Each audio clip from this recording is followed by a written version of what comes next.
Friends, we have completed chapter number 5, differentiation. I myself Imran Masu, maths faculty of Positive Science Center.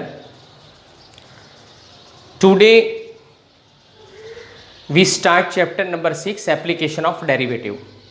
This chapter number 6, application of derivative, is totally based on chapter number 5, differentiation, because in all the questions, in all the sums of this lesson, we have to do differentiation in all the sums. So this chapter is called application of derivatives also. This chapter have 5 exercises and 1 miscellaneous exercise. All these 5 exercises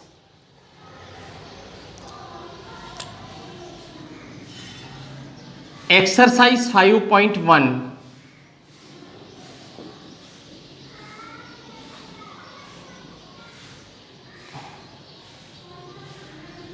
exercise 5.1 is based on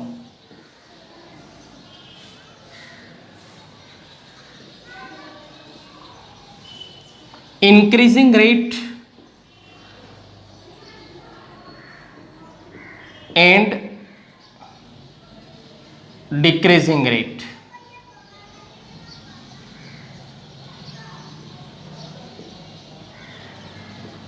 Decreasing rate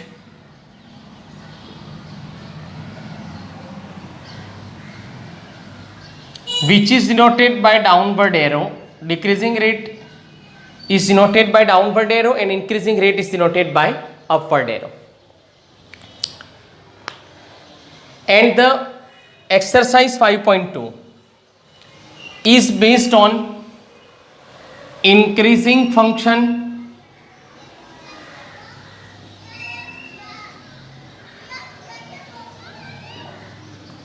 and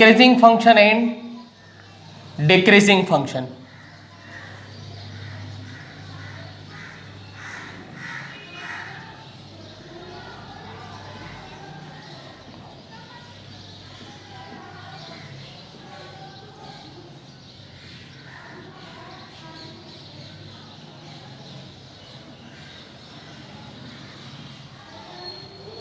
Increasing function and decreasing function. Exercise 5.3 is based on tangents and normals. Exercise 5.4 is based on approximate value and errors.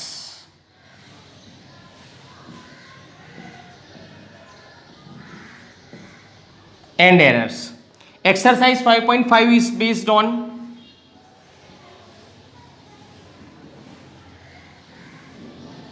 maximum value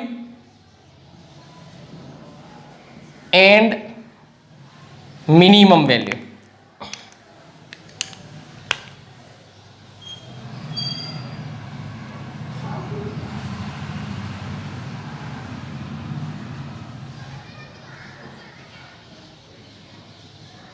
Maximum value and minimum value. And exercise 5 have all the sums of and mixture of all these topics, sums related to all above topics.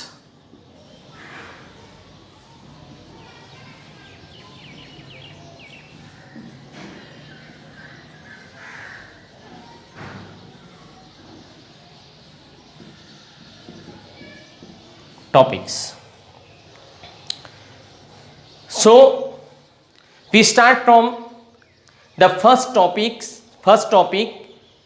of exercise 5.1, which is increasing rate and decreasing rate. All these things are obtained by using differentiation. As an example, physics के lecture में आपको sir ने बताया होगा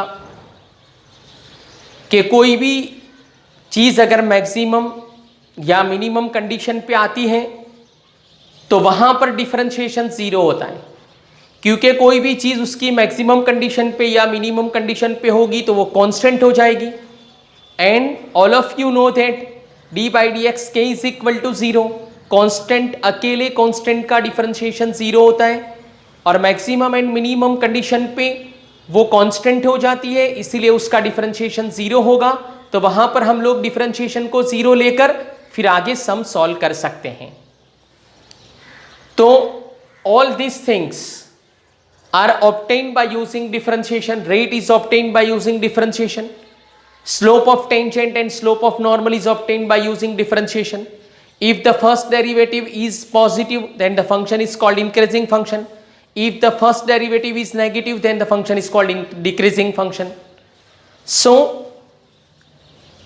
differentiation is used in all these topics.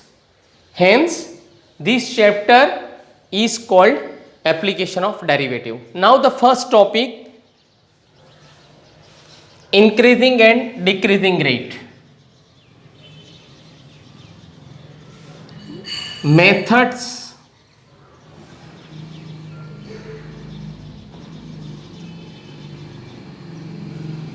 for solving sums related to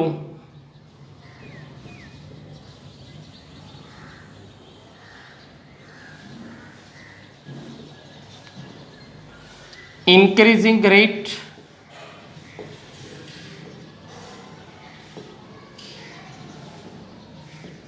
and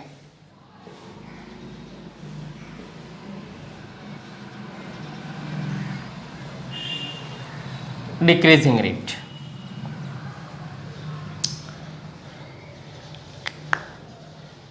In this lesson, the formulas related to areas, volume, circumference of circle, cylinder, sphere, cone, etc. are useful in this chapter, in this lesson. We discuss about all these formulas, important formulas, in the next point, in the next stage. First of all, we study about the method for solving sums related to increasing rate and decreasing rate. Step 1. Obtain the relation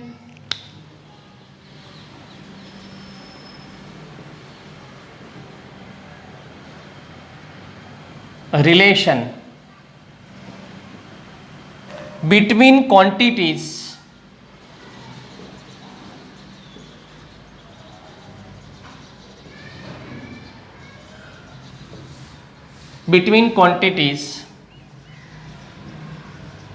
whose rate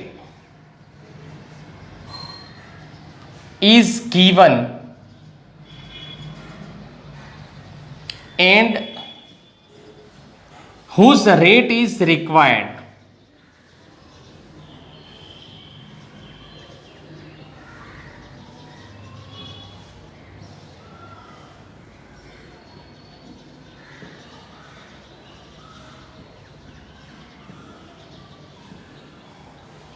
जैसे कि एक cylinder है हमारे पास, आप सब लोग जानते हैं कि हम किसी भी वेसल के अंदर लिक्विड को फिल करते हैं तो वो जो लिक्विड का शेप है वो वेसल का जो शेप है वो लिक्विड का शेप होगा।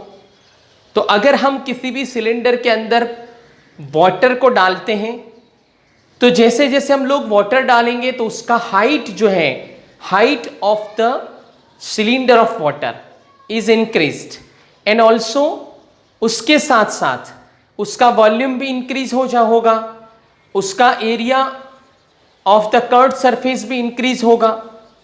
तो वो जो अगर उसका हाइट जो रेट से बढ़ता है तो उसके हिसाब से अगर हम वॉल्यूम कितनी रेट से बढ़ेगा वो रेट फाइंड करने के लिए, एक रेट दिया हुआ है तो दूसरे रेट को फाइंड करने के लिए हम लोग ये वाली मेथड का यूज कर सकते हैं। ये एक्सरसाइज 5.1 के सम्स के रिलेटेड वो सम सॉल्व कर सकते हैं उसकी मेथड से। So first of all we obtain the relation between the quantities whose rate is given and whose rate is required.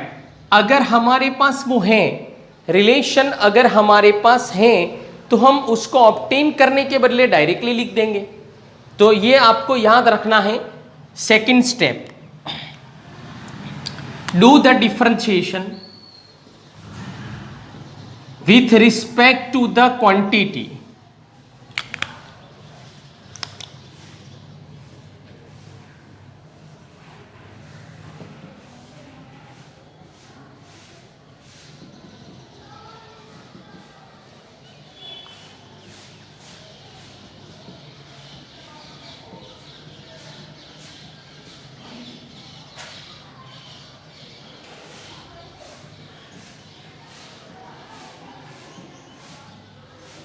Quantity given in question,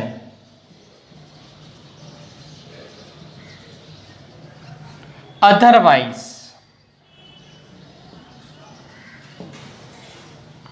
do differentiation with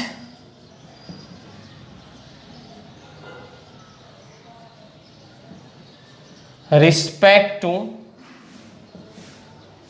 time. Do the differentiation with respect to quantity given in question, otherwise do differentiation with respect to the time. तो time के respect में अगर quantity दिया हुआ है कि radius के respect में इसका रेट फाइंड करो, तो हम लोग रेडियस के आर के रिस्पेक्ट में डिफरेंशिएशन करेंगे। लेकिन अगर दिया हुआ नहीं है तो हम लोग टाइम के रिस्पेक्ट में डिफरेंशिएशन कर देंगे। फिर उसके बाद एंड डिनोट इट, हमें जो डिफरेंशिएशन का रिजल्ट मिलेगा उसको हम लोग नंबर दे देंगे। फिर write down the data of the question, हमें जो क्वेश्चन के अंदर डेटा दिया हुआ है उसको हम लिख देंगे।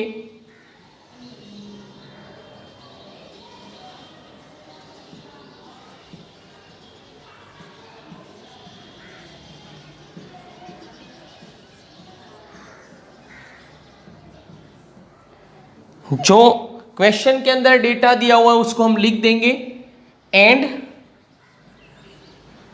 put the values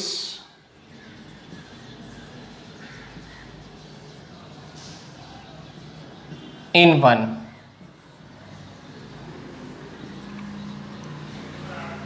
उसके बाद फिर हमको सिंप्लीफाई करना पड़ेगा। उसके बाद फिर हम सिंप्लीफाई कर देंगे। Simplify and find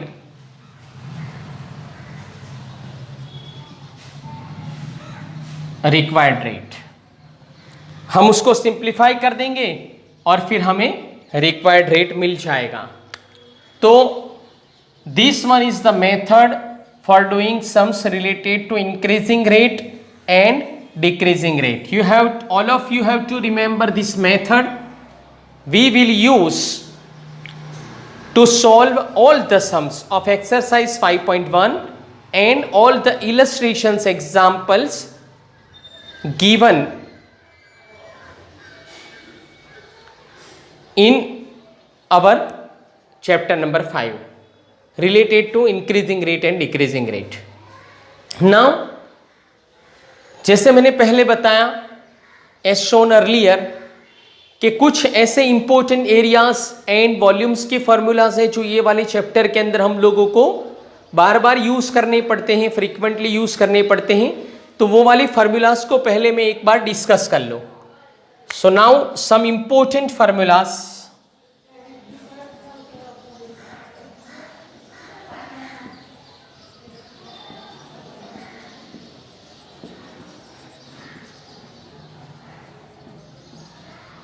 formulas.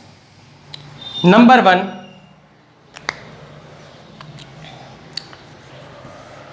circumference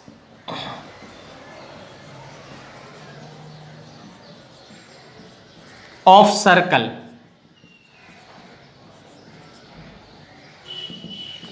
S or P is equal to 2 pi r. Circumference of the circle find करने का फॉर्मूला है 2 पाई r. P is equal to 2 pi r. Now the second one, area of the circle.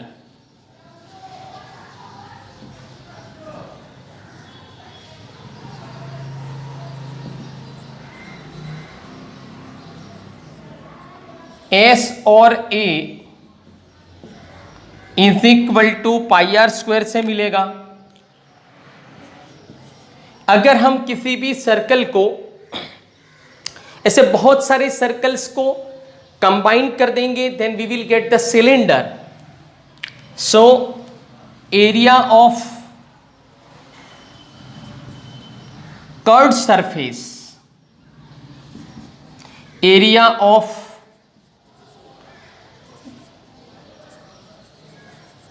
curved surface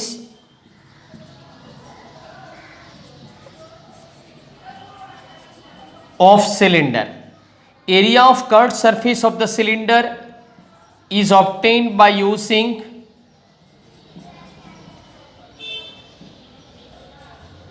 to pi R H. अगर circle का जो circumference है उसको height से multiply कर देंगे, then we will get the area of the curved surface of the cylinder मिल जाएगा. टोटल एरिया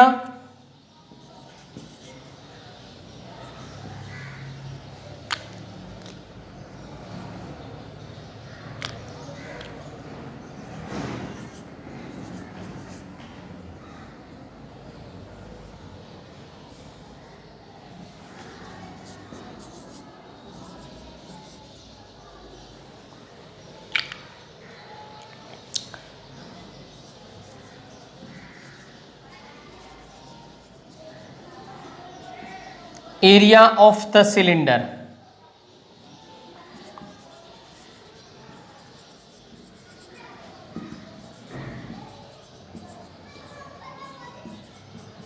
तो area of the curved surface of the cylinder plus area of two circles of one at the top and one at the bottom. In all the cylinders there are two circles given in the top of the cylinder and given in the bottom of the cylinder. So area of bottom circle is pi r square, area of top circle is pi r square, and the sum of two circle area, sum of areas of two circle is 2 pi r square. तो 2 pi r square यहाँ पर add हो जाएगा. Then volume of the cylinder,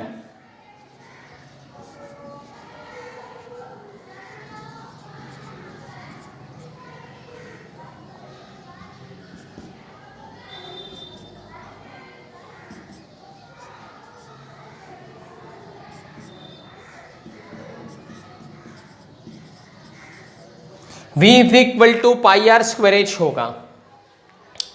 अब जो cylinder का जो height हम h लेते हैं उतनी ही हाइट का अगर हम कॉन ले लें तो कॉन की एक साइड पे एक एंड के ऊपर वर्टेक्स होता है, पॉइंट होता है, और दूसरे एंड के ऊपर सर्कल होता है. तो एक एंड के ऊपर पॉइंट होता है, वर्टेक्स होता है, दूसरे एंड के ऊपर सर्कल होता है. इसलिए सेम हाइट वाला सिलेंडर हो और सेम हाइट वाला कॉन हो तो सिलेंडर का जो वॉल्यूम है उससे थर्ड पार्ट का वॉल्यूम कौन का होता है, कम होता है वॉल्यूम. नेचुरली तुम खुद भी सोच सकते हो कि सिलेंडर के दोनों साइड के ऊपर सर्कल्स होते हैं, कौन के अंदर एक साइड के ऊपर पॉइंट होता है, एक साइड के ऊपर सर्कल होता है. तो सिलेंडर का जो वॉल्यूम है उससे कौन का वॉल्यूम कम होगा, क्योंकि हम volume space occupied by a substance, कोई भी सब्सटेंस, कोई भी चीज जो स्पेस ऑक्यूपाई करती है हम उसको वॉल्यूम कहते हैं. इसलिए सिलेंडर जो वॉल्यूम ऑक्यूपाई करेगा उससे कम वॉल्यूम कॉन के अंदर होगा, इसीलिए वॉल्यूम ऑफ द कॉन की बात करें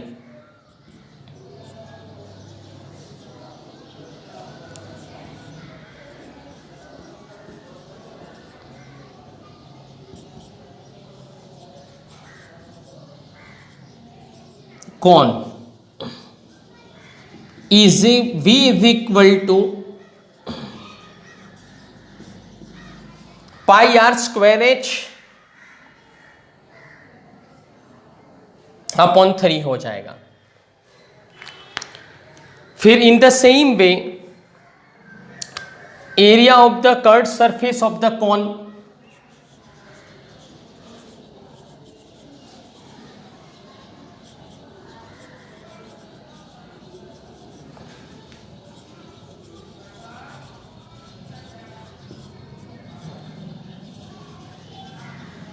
तो कॉन के कर्व्ड सरफेस का एरिया होगा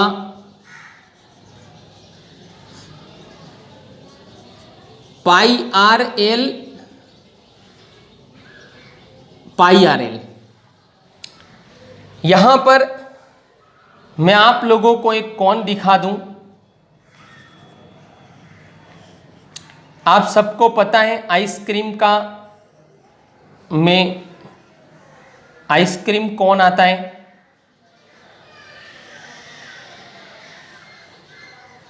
उसके एक एंड के ऊपर सर्कल होता है, एक एंड के ऊपर वर्टेक्स होता है, यह रेडियस होगा, इसका ट्रू हाइट होगा, यह कॉन का स्लैंट हाइट हो जाएगा। अब यहां पर राइट एंगल बनेगा, so L is equal to L square is equal to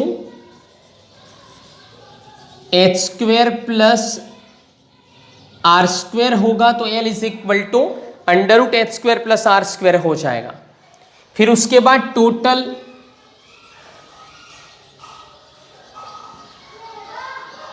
area of cone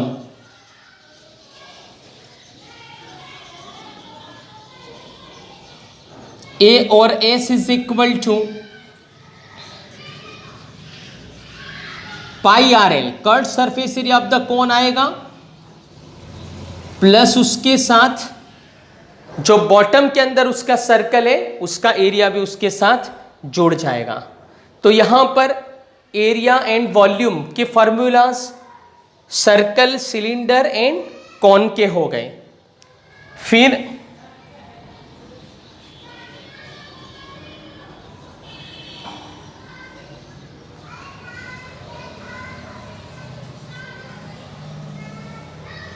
sphere बाकी रहा। अगर हम कोई भी सर्कल है उसको रोटेशन देंगे तो वो स्फीयर में कन्वर्ट हो जाएगा, जैसे फुटबॉल है, वॉलीबॉल है, वो सब स्फीयर के एग्जाम्पल्स हैं। तो कर्व्ड सरफेस एरिया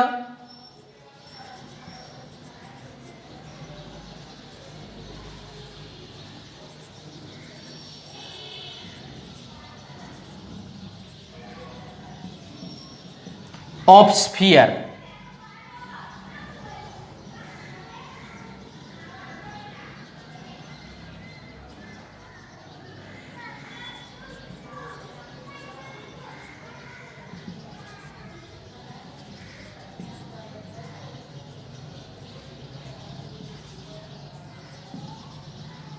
ए और S is equal to 4 pi are square हो जाएगा। तो curved surface area of the sphere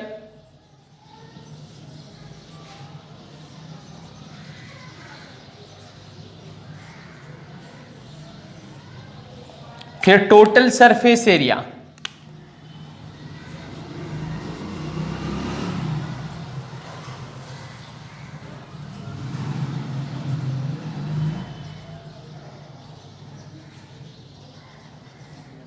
sorry curved surface area and total surface area same होगा। टोटल सरफेस, हाँ, but total surface area of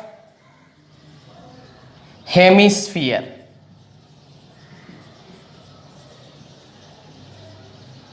hemisphere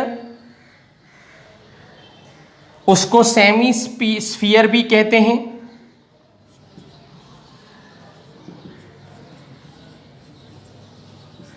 अगर वो solid है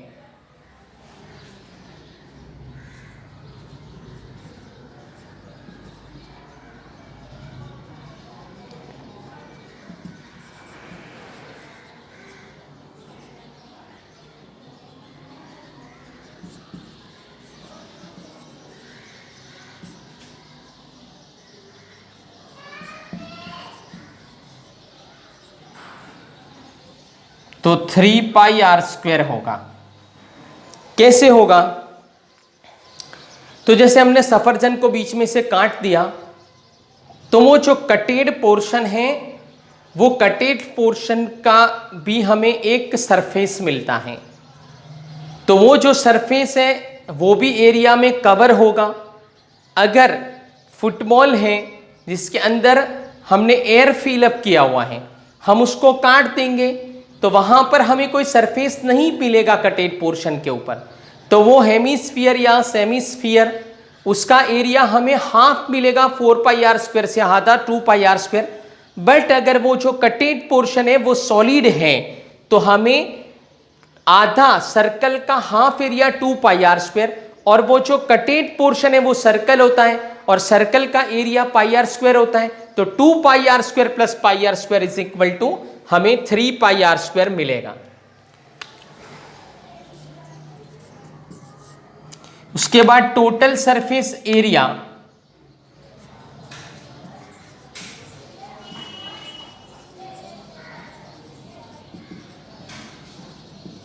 of hemisphere और सेमिस्फीयर, अगर वो होलो है, एयर वाला है, तो वो हमें मिलेगा बिल्कुल आधा 2πr²। Now the last one is volume of the sphere.